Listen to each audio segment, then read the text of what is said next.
नमस्ते। चलिए आज सुनते हैं एक ऐसी डॉल्फिन की कहानी जो ना एक बहुत ही जरूरी चीज भूल गई थी और वो थी खेलना।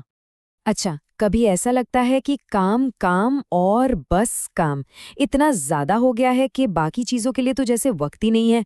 अगर ऐसा है तो यकीन मानिए ये कहानी बिल्कुल आपके लिए है। तो हमारी कहानी का जो मेन कैरेक्टर है ना, वो है एक बहुत ही मेहनती डॉल्फिन जिसका नाम है लूमा। तो ये है लूमा। लूमा के लिए पता है मछली पकड़ना सिर्फ एक काम नहीं था, अरे वो तो उसकी पूरी की पूरी दुनिया थी। अपने काम में वो जबरदस्त थी, पर इतनी ज्यादा सीरियस रहती थी कि जैसे मुस्कुराना तो भूल ही गई हो। लूमा ना बाकी डॉल्फिन से एकदम अलग थी।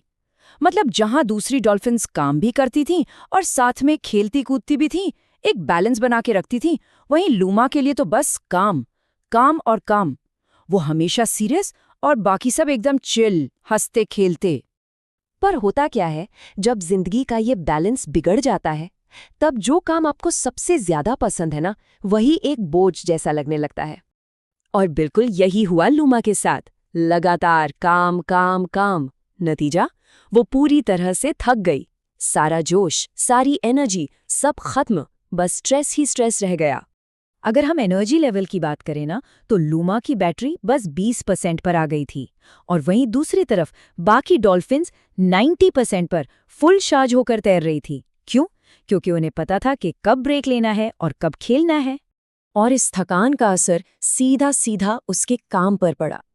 जो लूमा कभी सबसे तेज तैराक मानी जाती थी, अब वो पीछे छूटने लगी थी, और बाकी सब डॉल्फिन्स अपनी एनर्जी और फुर्ती से आगे निकल रहे थे।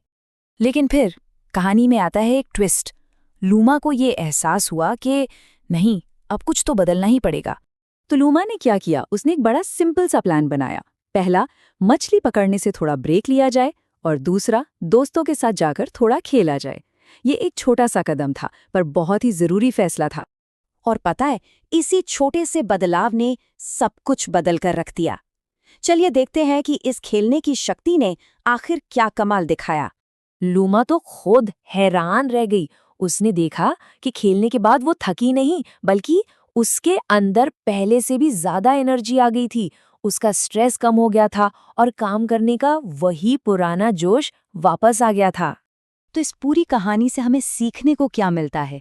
इसकी असली सीख क्या है? लूमा का जो एक्सपीरियंस रहा, वो हमें क्या सिखाता है? देखिए, इस कहानी का जो सार है ना, वो एक थाई कहावत में छिपा है। कान पक पौन और ख्वाम सिनुक ठमाई राव मी रैंग पाइतो। इसका सीधा सा मतलब यह है कि आराम और मजा ही हमें आगे बढ़ने की असली ताकत देते हैं। तो 3 बड़ी बातें जो हमें यहाँ से समझनी है। नंबर 1, आराम करना आलस नहीं है, बल्कि ये ताकत वापस पाने का एक तरीका है। नंबर 2, थोड़ा मज़ा और खेलकूद असल में हमारी प्रोडक्टिविटी को और बढ़ा सकते हैं। और सबसे ज़रूरी, नंबर 3, एक बैलेंस्ड लाइफ ही असल में एक इफ़ेक्टिव लाइफ है।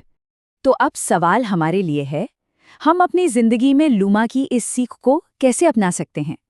कैसे हम आराम और मजे के लिए थोड़ा वक्त निकाल सकते हैं? इस पर सोचिएगा जरूर।